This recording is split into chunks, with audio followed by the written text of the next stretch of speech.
We are less than 100 days away from the opening of Universal Epic Universe, and to celebrate, Universal Orlando Resort has shared a preview of some of the food that we can expect to find in this brand new theme park. So I hope that you have had a snack because it's about to get hungry in here. Hello, everyone, and welcome to the Universal edition of the Diz Unlimited podcast. I am Ryno. Thank you for joining me here today. I want to let everyone know that this and everything that we do here is brought to you by Dreams Unlimited Travel. They are experts at helping you plan the perfect Universal vacation, and if you book with them, it costs you nothing extra on your trip, and it helps support the channel and all the content that we create here. So head over to dreamsunlimitedtravel.com for a free, no obligation quote on your next Universal vacation. It is also brought to you by our Patreon supporters. If you want to learn more about how you can get exclusive content from different members of the Diz team like myself, Hannah, Jackie, and Chloe, you can head over to patreon.com/DizUnlimited.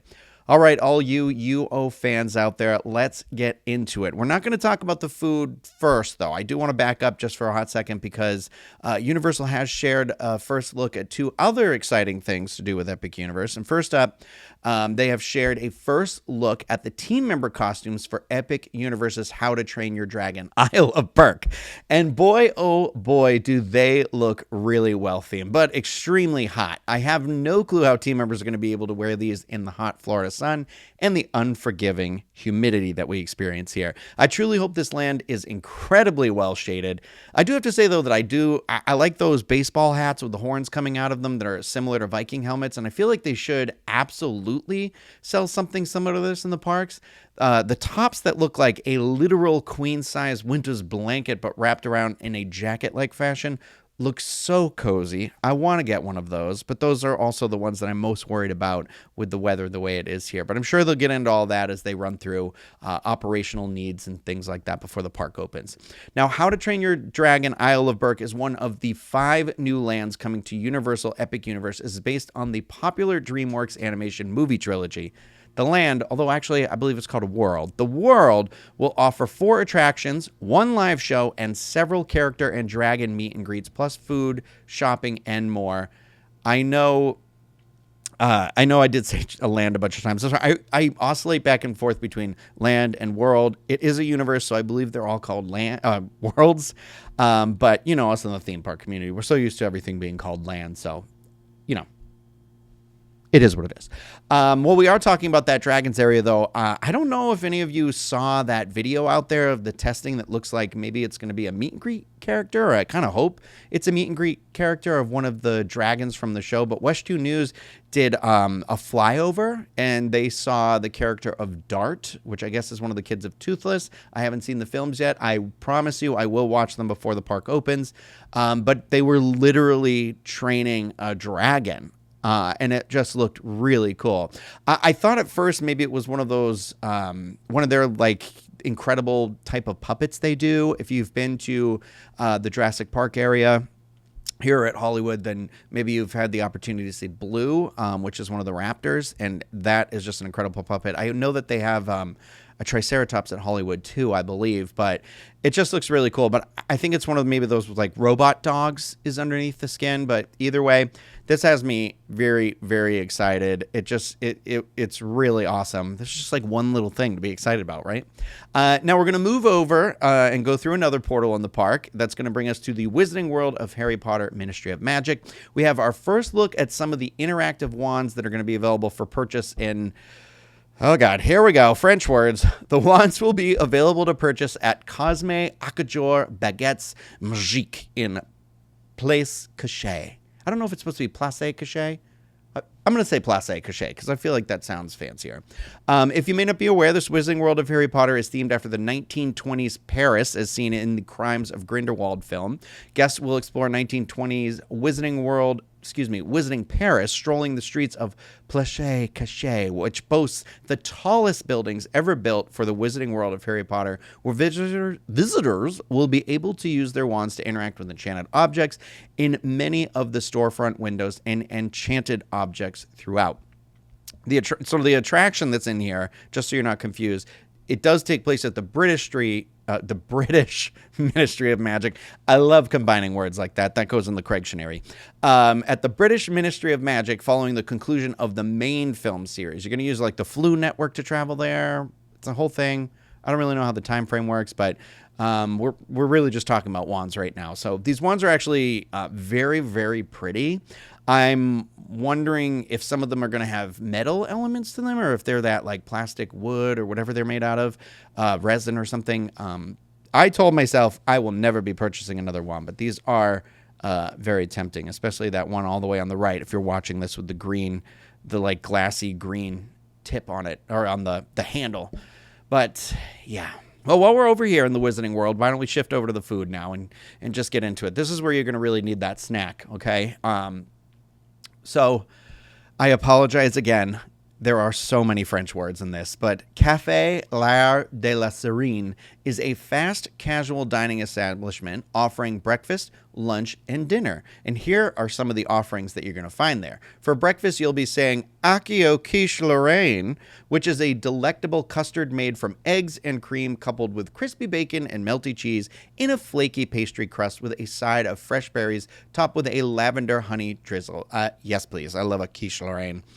For lunch and dinner, poulet à la provençale, which for the non-French speaking people like myself is a roasted half chicken that's finished with a tomato olive vinaigrette and served with a side of roasted potatoes and French green beans.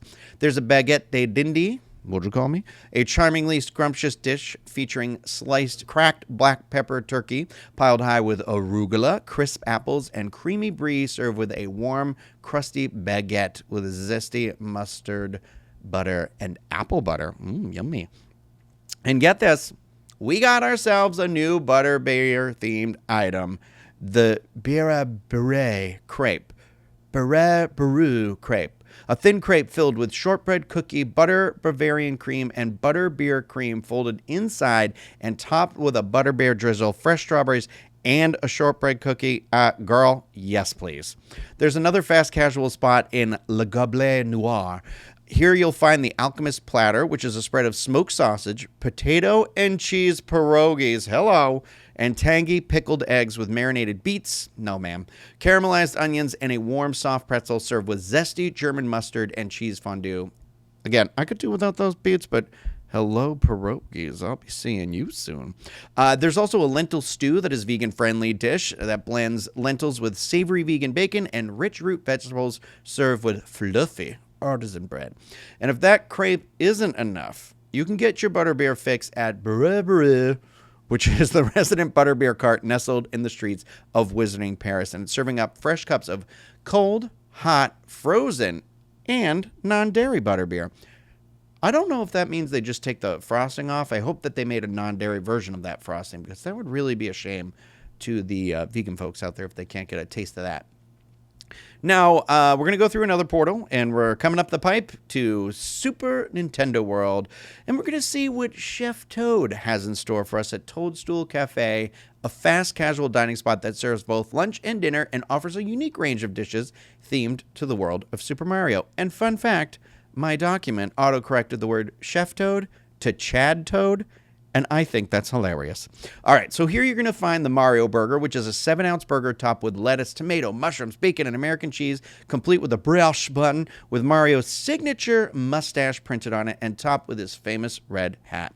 If there's a Mario, there's a Luigi, so the Luigi Burger comes with grilled chicken, pesto, and Swiss cheese. Then there is the Bowser's Fireball Challenge, a 1-pound meatball topped with gooey mozzarella cheese in rich mushroom marinara sauce and fresh parsley. I actually pretty much tried all of the Chad Toad offerings when I was in Hollywood, and I really was a big fan of the Bowser meatball. I actually got it more than once. I think I've been over there like 3 times at this point, but it's good. Toadstool Cafe, if it's at the quality at Hollywood, I think it's going to be a hit. But in addition to Toadstool Cafe, you're going to find Yoshi's Snack Island. Here you can pick up the apple, melon, or mango Yoshi smoothie. They also have a savory vegan green shell calzone or an Italian meat red shell calzone. I'm interested in both of those because those weren't in Hollywood when I was there. I don't think they were.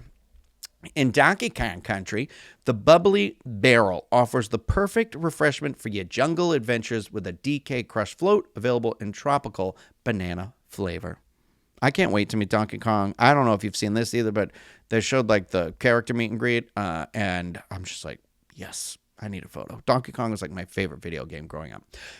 So we're going to move back over to the How to Train Your Dragon Isle of Berk to talk about the food over there. And the Mead Hall is where you're going to find all those meals that are fit for the best Vikings in all of the Isle. So this is where you'll find the Thawfest platter, which is a full feast that comes with grilled sausage, salmon with dill sauce, chicken drumsticks glazed with a wild berry barbecue sauce, and a side of French fries and house-made pickles.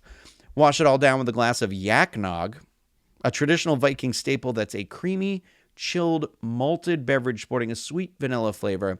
I'm hoping for something, when I read that description, I thought it was going to be more akin to like chocolate eggnog because of the malt, but I still kind of hope so. But it kind of sounds like it might be sort of like a cinnamon chocolate milkshake.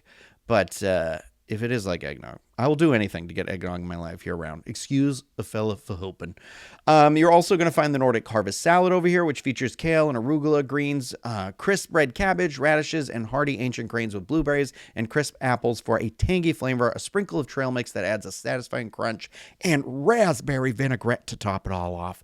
Raspberry. The Jennifer Coolidge of it all. The photo that I've been seeing a lot on social media is this Stormfly's catch of the day. It's a fun dessert, perfect for young Vikings, featuring a chocolate mousse fish nestled atop a bed of colorful, crispy rice cereal for a delightful combination of creamy and crunchy sweetness. It basically looks like a giant, one of the goldfish crackers sitting on top of what I thought was maybe like Lucky Charms or something like that. But I was like, yeah, I need to figure out what this is. At Spitfire Grill, you're going to find a selection of bowls like Stoic's Steak Bowl, Hiccup's Salmon Bowl, Meat Lug's Chicken Bowl, Astrid Shrimp Bowl, or Valka's Vegan Bowl. Hooligan's Grog and Gruel is a quick service kiosk that serves a variety of mac and cheese cones, which are half loaves of bread with the inside carved out and filled with mac and cheese. Heck yes. I don't even care about anything else. Gimme, gimme, gimme. Now, the area that I am probably most looking forward to in all of this park is Dark Universe. And yeah, Das Steakhouse. That's what it's called. You heard me. It's a fast casual restaurant nestled on top of the ruins of ancient catacombs. It specializes in offering all the different steaks you can imagine. And I'm not just talking about those beef ones, okay? The very same tool used to put an end to vampires is what's serving you fresh, flaming hot cuts of meat. You can get fish on a steak, bird on a steak, grilled chicken, and bits and pieces, which is mild mushroom and brisket. Excuse me, I said mild mushroom, wild mushroom and brisket meatloaf. There's a blood orange chicken sandwich that's flash fried marinated chicken breast dressed in savory blood orange sauce and a pickles slaw between two black buns and served with a side of French fries. This is our favorite vegan familiar stuffed cabbage featuring impossible meat wrapped in tender cabbage leaves nestled in a rich bell pepper tomato sauce and accompanied by a vibrant beet bucatini is the vegan option over here. I think they should just call it Guillermo Special as a nod to what we do in the shadows. I know it's not the same universe, but still I can dream. There's a dessert over here called Red Velvet Death, which is cut into a coffin shape as a nod to the vampires that reside under that restaurant. It's made with beets, so apparently that's how it gets its like naturally red hue.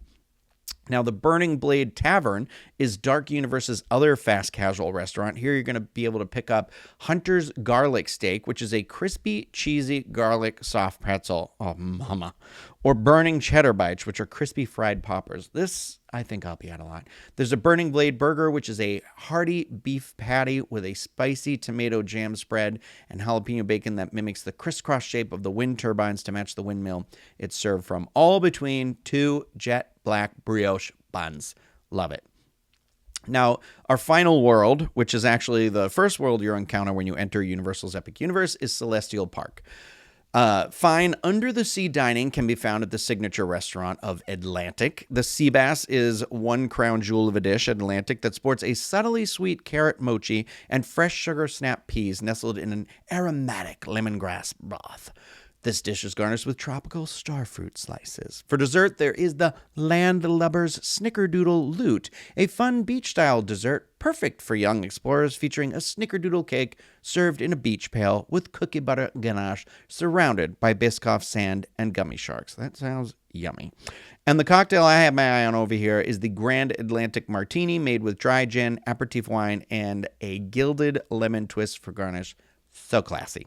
The Blue Dragon Pan Asian restaurant brings an eclectic and vibrant spin on fine Asian cuisine. Surrounded by bright neon dragons under constellation-covered ceilings, you'll savor flavors from all over China, Japan, Korea, Southeast Asia, and more. You're going to find Kosen Boba, which is a delightful blend of Thai-inspired milk tea and paired with coffee boba and frothy coffee foam.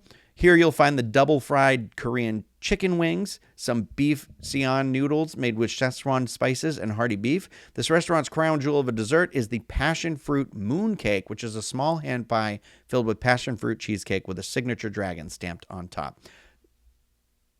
We got a hot dog stop, too. We got Comet Hot Dogs, which puts a unique spin on hot dogs with offerings like the bulgogi dog, the El Paso dog, and even the vegan-friendly smoky carrot dog, which is an actual smoked carrot seasoned to mimic the taste of a grilled hot dog. This place is, I know it's, listen, here's the thing. I love a unique hot dog. I was reading about, they talked with the chef who like was helping develop some of the items here, and they were saying like the dog, when you think of like a bulgogi hot dog, they were like, it's not just topped with like rice, like it's the flavors of bulgogi and how do they get that into this. And so it actually sounds really interesting. So I will be really into that.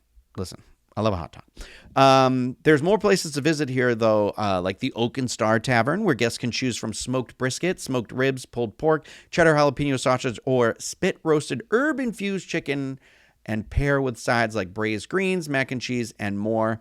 There's also the Plastered Owl. That's going to be there, which is a perfectly blended cocktail crafted with dark rye whiskey, simple syrup, cherry syrup, lemon juice, lemon wedges, and muddled cherries. At Pizza Moon, you're going to find the Harvest Moon Pizza, which features rich tomato sauce adorned with grilled artichoke hearts, divina tomatoes, and roasted peppers topped with castelvetrano. I don't know if I'm saying that right. They're olives, and I don't like them. And arugula for a crisp finish. But that pizza, that's vegan. I don't think all the pizza's vegan there. I think that was just the highlighted item. But there's also the Meteor Astro Pub, Frosty Moon, Star Siu Bao, and bars like Celestiki, where you'll find the Waturi Punch, which is a refreshing blend of rum, bitters, and fruit juices. And there's also Bar Zenith, serving up the Meteor Strike, which is a cosmic blend of light rum, triple sec, zesty lime, and pineapple juices, topped with lemon lime soda and a sprinkle of edible gold glitter, and garnished by a flaming lemon extract infused raw sugar cube meteor. That's all I have for the in-park food stuff, but if you think it stopped there, it did not. Universal also teased a few things that we can find at Universal Helios' Grand Hotel. There's going to be menu items like charred octopus, which is served with crispy herb potatoes, olives, and salsa verde, and garnished with barisca leaves. There's the za'atar chicken, harissa prawns, and pimento spice beef shish kebabs served with garlic sauce, chamula, and dakus, which is a garlic tomato sauce. They also are going to have like mezes and spreads, which is the perfect shareable for lovers of Mediterranean cuisine, as it features baba ganoush, mohamera, which I guess is a roasted red pepper dip, hummus, and tzatziki served with marinated olives, whipped summer feta, and artisanal breads such as focaccia, pita, and lavash. I think that's all I have now for food, but there is legitimately, there's a lot to be excited about, and it's crazy to me that this is opening in just a little over 3 months. I feel like time is just going to like rush by, but we're going to be there. We'll be at the opening of the hotel, the opening of the park, the opening of Terra Luna as well, which happens in March. So be sure that you're following along on our Universal adventures, and please let us know what you're most excited for. If I missed something, if you hear something, I'm really jazzed to be here and to be able to experience this. And hopefully all of you can get down here and experience this as well. Like I said, don't forget about Dreams Unlimited Travel when planning that next Universal vacation. But I really like this preview. I thought was nice. I feel like there's a lot more that Universal really went into sort of designing this menu with a diversity of flavor offerings that it didn't, it's very clear that there's still going to be safe items. Like there's still going to be the pizza, there's still going to be hot dogs and burgers and chicken, and then also taking that and putting a little bit of spin on some of that, but infusing flavors from sort of like all around the world. I think that's really cool. And it really leans into that like otherworldly, like, right? It's all these different worlds. So I like it. And it'll be really interesting to see how it plays out in the very beginning when they first open, like what sticks around, what changes, what we're going to see come as the seasons come along. But I'm very excited. I'm very excited. It's one of those where I'm getting to the point, it's like when you're like really like a movie's coming out that you've been looking forward to and you're like, okay, I can't watch any more previews. I can't watch anything else. That's sort of the area where I'm getting to. I'm like, just let me in already. Like, just let me watch it. But yeah, so I hope all of you are excited out there as well. If you are watching this video on YouTube, please hit that thumbs up and subscribe to the channel. If you're listening to this podcast, please rate and review the podcast whenever you have the opportunity. We'd love to hear from you on future show topics. So please, everyone out there, feel free to reach out and send us an email at podcast@DizUnlimited.com. I don't think it was working before, but I believe some of the kinks have been worked out with that. If not, I'll try again, I promise. But yeah, that's going to do it for me today. I hope that you're all excited out there. I hope that you're all doing well. Just remember, be excellent to each other. I'll see you next time with another episode of the Diz Unlimited Universal Edition. Bye, everyone.